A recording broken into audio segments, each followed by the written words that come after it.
scattered over the Isles of Boreas. It was time to choose. The rebellion was in trouble. Ravens were scouting for the secret rebel base. They needed a game-changer. Pieces of the Sky Ripper had surfaced. Renato knew that using it could go catastrophically wrong, but he was sure he could figure out how to use it safely. Also, a temple had risen out of empty desert. The Iblis stone was hidden there. It was a dangerous artifact. It could corrupt its user into a bloodthirsty monster. Maybe he could find a way to use it, to take its power without surrendering to its wickedness. And also, his old friend Lupino needed rescuing. Of course, Renato had a pretty strong suspicion that Lupino had betrayed the rebellion, and he had a gut feeling that he needed to use that to his advantage.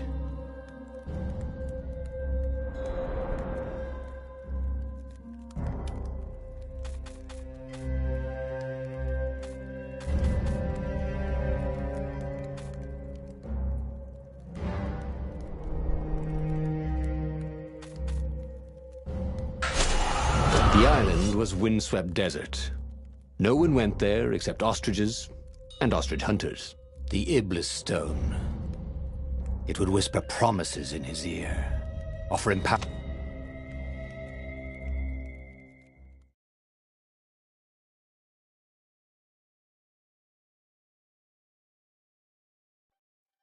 Every child could sing verses about the Sky Ripper, but ancient codices held hints of other things. A stone that ate souls, a ruby that drank blood, a jewel only a righteous man could give away. Were all these things the Iblis stone? Long hidden in the buried temple. Another ancient item that was only resurfacing now. Drawn up from the deeps by the Emperor's horrific rituals.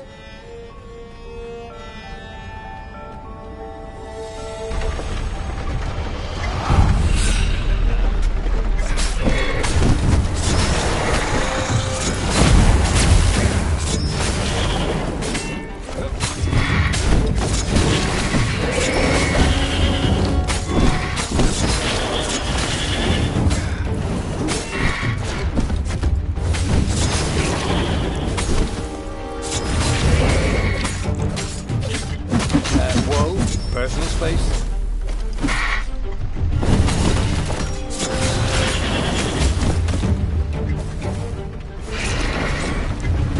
The ravens were already here, cawing in frustration. They were still searching for a way in. Good. Then he hadn't come too late.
Energy cannons. The last argument of kings. There had to be some way to use the Iblis stone. It was old, wasn't it? People are so much cleverer now. And Renato was pretty sure he was cleverer than most people.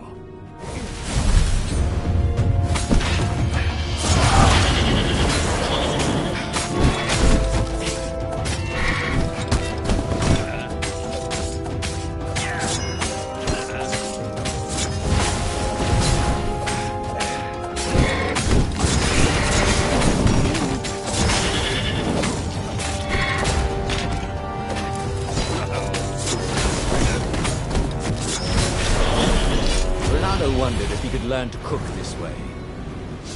Probably not.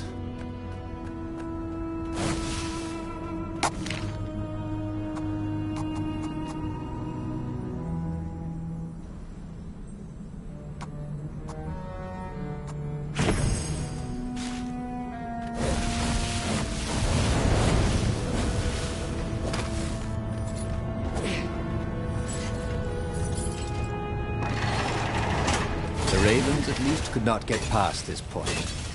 Obviously, the temple builders knew how to deal with tomb raiders.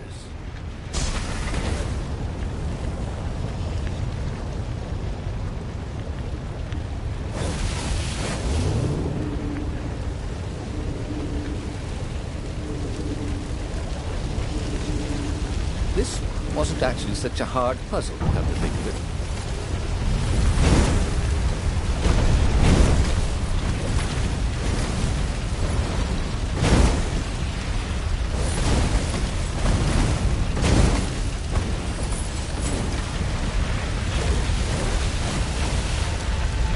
It was a stone of the purest blackness. It reflected no light, like a void made solid. Nervous, he picked it up. It was the stone, eager, thirsty.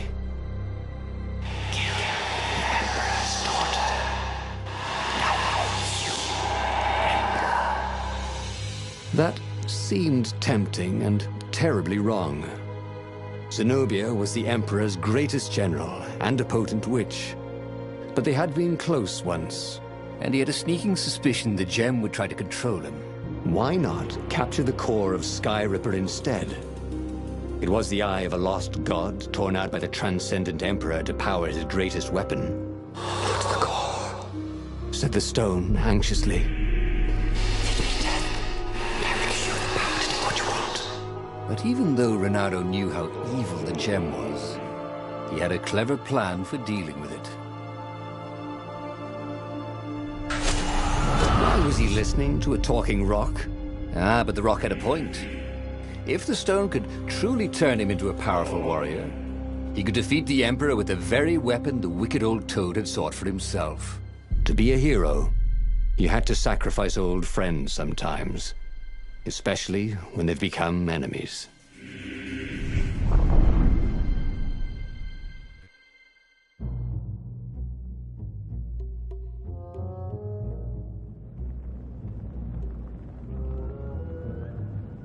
As he placed the impossibly black crystal in his gauntlet, Renato had a sudden vision. Charred fields covered in dead ravens below a black sun. Was it the time of the lost gods before the Transcendent Emperor? Was it the future? Feed souls, it whispered.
He could feel the stone's hunger for souls, its thirst for blood. All right, I get it. This was going to be interesting.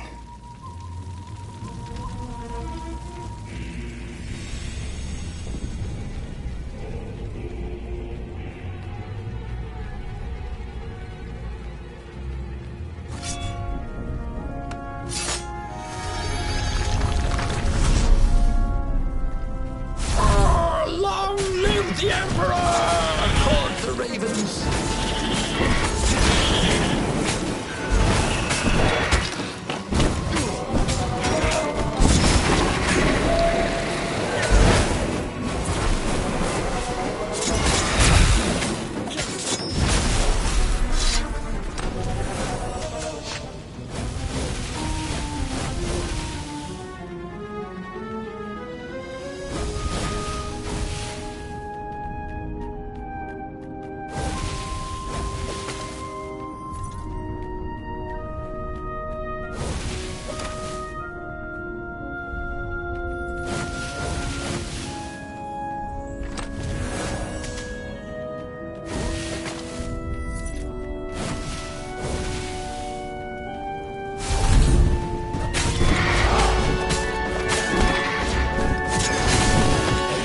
Sometimes, at home, he'd wave his sword around for hours.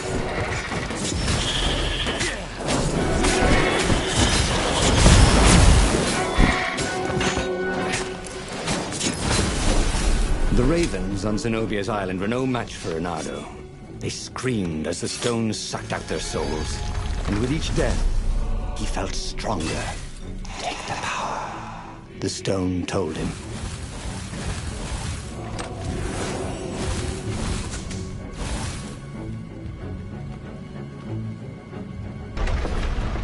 He couldn't do worse with Zenobia than he'd done with the core, could he?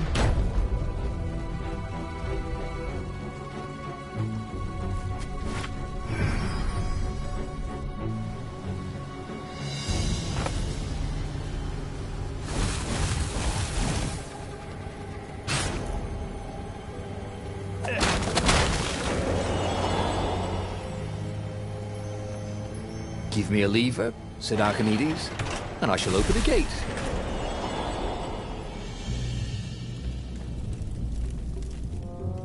Zenobia was waiting for Reynardo.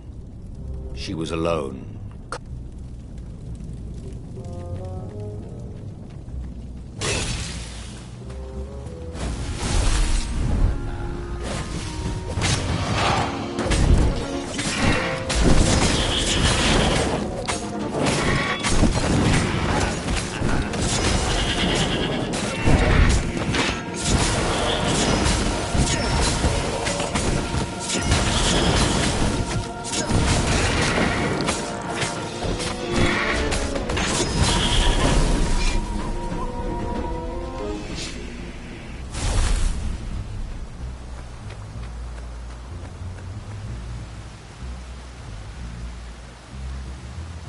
Finally, Reynardo caught up to her.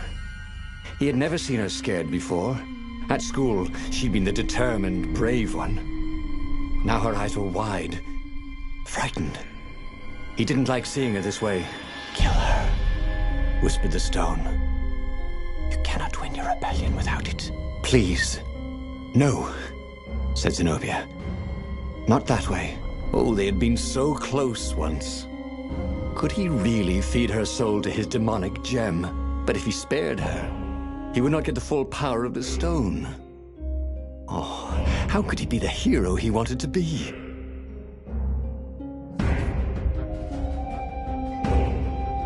Reynardo hesitated. Zenobia was his greatest enemy. She was the Emperor's daughter and his greatest general, and the single person Reynardo least wanted to remove from this world. Especially that way. She was holding her arms out before her, hands fluttering, fending him off with hopeless urgency. Nope. She was weaving a spell. He couldn't move. This thing is evil, she said. She slid the Iblastone out of its slot in his gauntlet and slipped it into a bag. Maybe we can learn from it. She eyed him with a strange, wry, apologetic look. I missed you too. And before he could move again, she was gone. Learn from the Iblis stone? What did that mean? Would she take it to the palace or to the observatory on the Nexus? If she thought it was evil, she wouldn't want it in the palace. And, after all, it was evil, wasn't it? Maybe I can outrace her to the observatory, thought Renato. Cats can run faster, but foxes can run longer.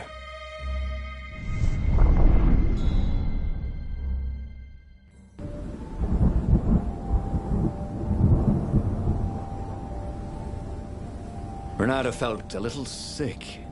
Ever since Zenobia had taken the stone from him, he'd felt an ache that wouldn't go away. He missed it. He wanted it back. He needed it back. Why hadn't he killed her when he had the chance? She was the enemy. He hadn't even seen her in 14 years. Why had he hesitated?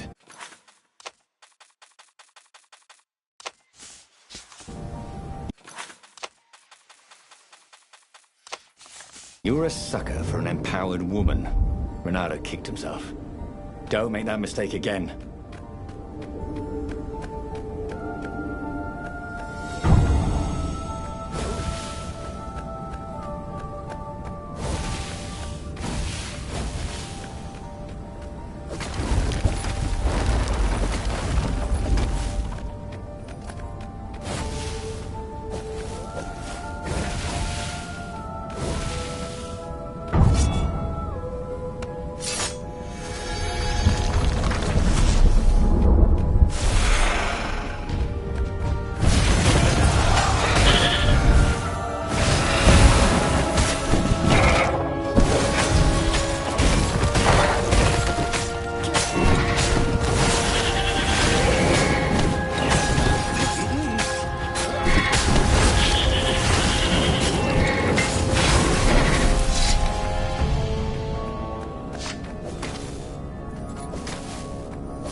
Zenobia thought the stone was evil.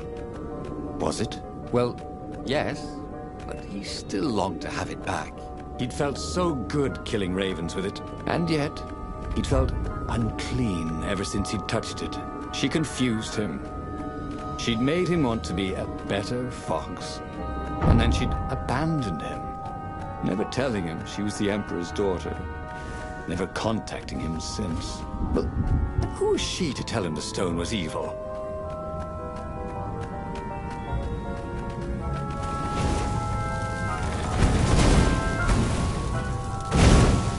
If he was a weapons engineer, Renato would make the cannonballs go much faster.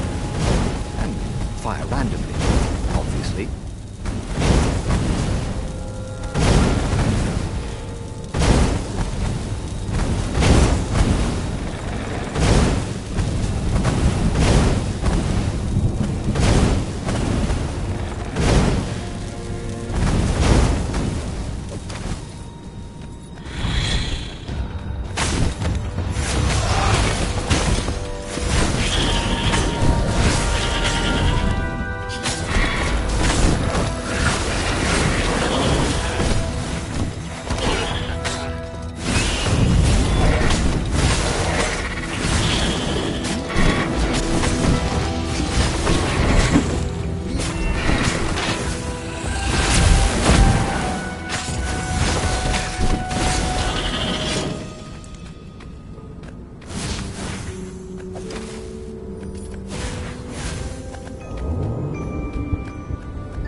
The scientist's toes were pointing arcane instruments at the stone and looking at it through prisms and reflections. Mine, said Renato as he took back the stone. Well, we need it for science, croaked the toads. So he killed them. He felt better immediately. Smarter, too. I thought you'd never come for me, Whispered the stone. Then, a far-speaker toad croaked in something like Zenobia's voice. Leonardo, leave the stone with the toads. It will swallow your soul. You'll kill everyone you love. That did seem vaguely familiar. But Reynardo had an army to lead, an empire to bring down.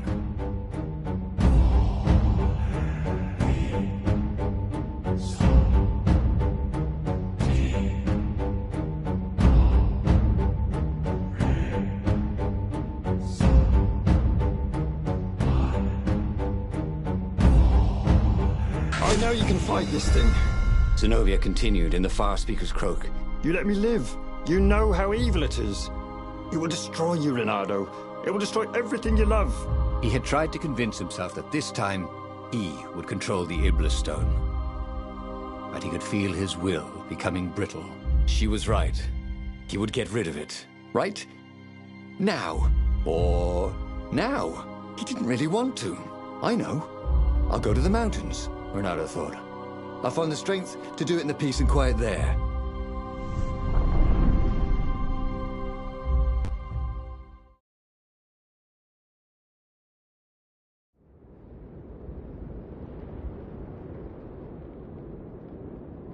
As the Farfarer landed at the foot of the mountains, Reynardo was surprised to find Lapino there. What are you doing here? Oh, you wouldn't believe it.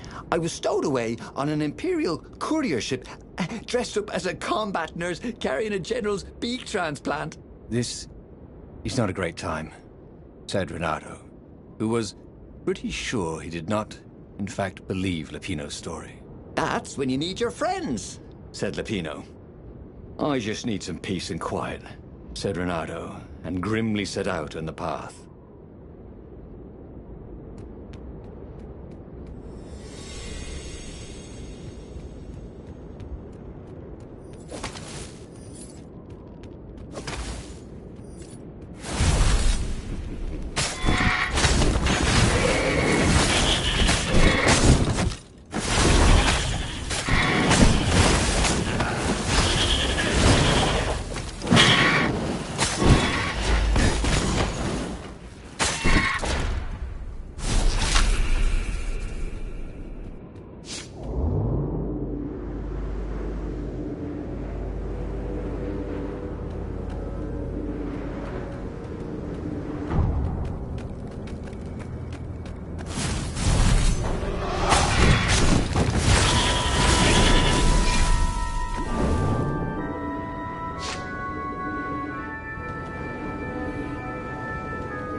Reynardo told his friend how he had slaughtered the toads and how he had nearly slain Zenobia.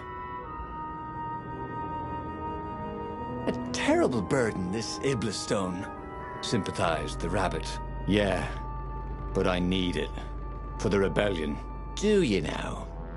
You know, you were a pretty fine fighter before you were wielding a demonic decoration. Oddly, the sword wasn't whispering at him to kill Lapino. Up ahead in the mountains, there was a peaceful spot. If he could rid himself of his burden anywhere, it was there.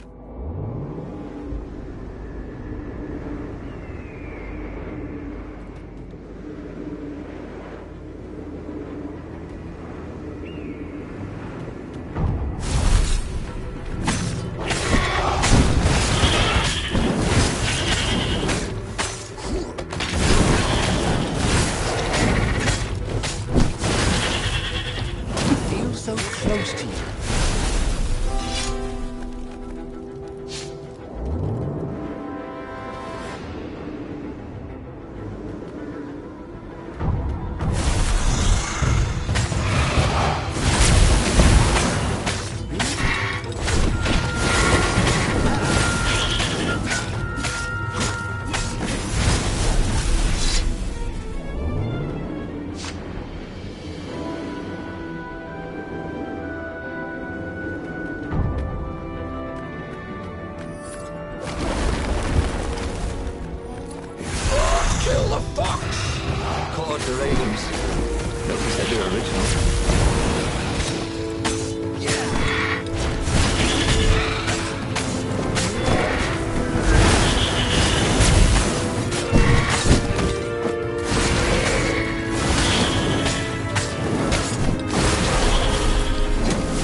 Renato thought it would make a difference, snatching the Iblastone before the Emperor could get it. But it would destroy him. Zenobia and Lapino, they were both trying to save him. Peace. That was what he needed.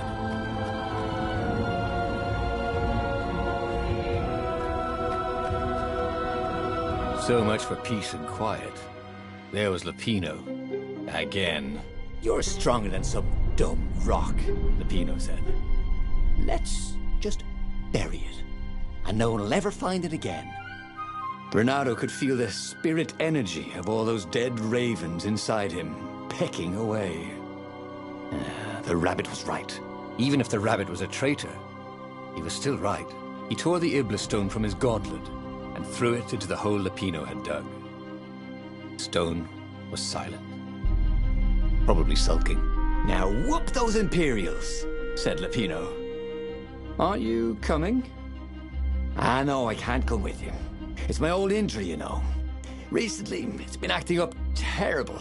I'd be no use to you at all. So Renato boarded the Farfarer alone. Renato felt lonely on board the Farfarer.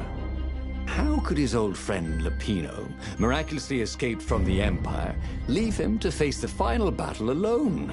Well, he'd abandoned Lapino before, hadn't he? It was only fair. And of course he felt lonely. He'd given up the Iblastone and all the souls he fed it. Of course he felt alone. But he had done the right thing. It had been hard to do, but there was no better feeling than that. Zenobia would be so proud of him.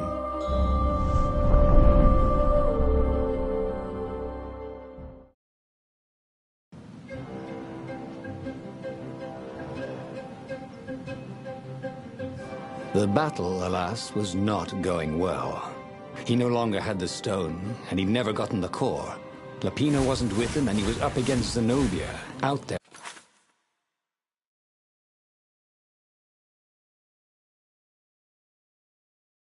Somewhere, maneuvering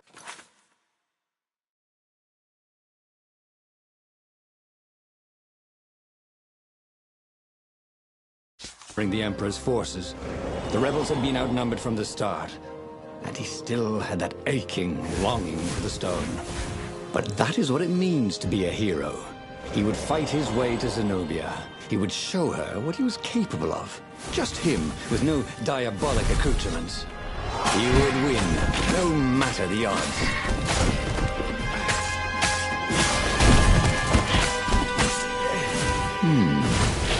Where did that go to?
It. Pirouette, slash, parry, dodge. Renato had never done such good work in a fight. He wished the poets were along to sing of his exploits for his old age. Maybe he wouldn't have to kill Zenobia. Maybe he could defeat her and take her prisoner. Then he could turn the tide against the Emperor. If she wasn't crowned princess, once this was all over, she'd have more time for him, right?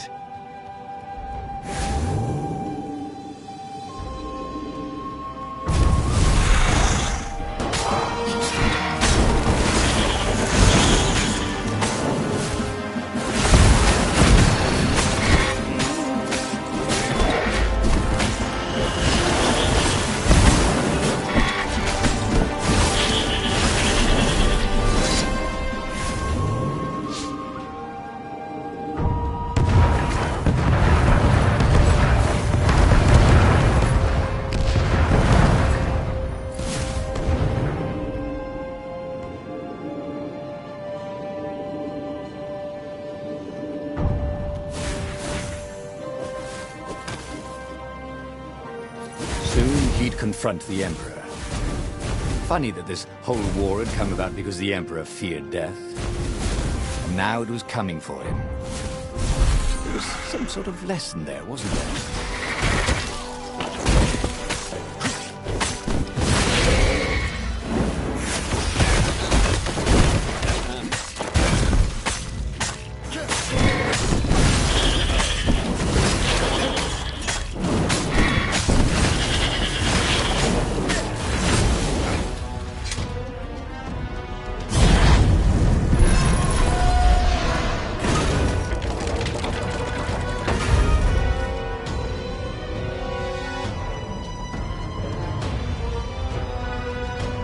By some miracle, Renato fought his way to the Emperor's ship.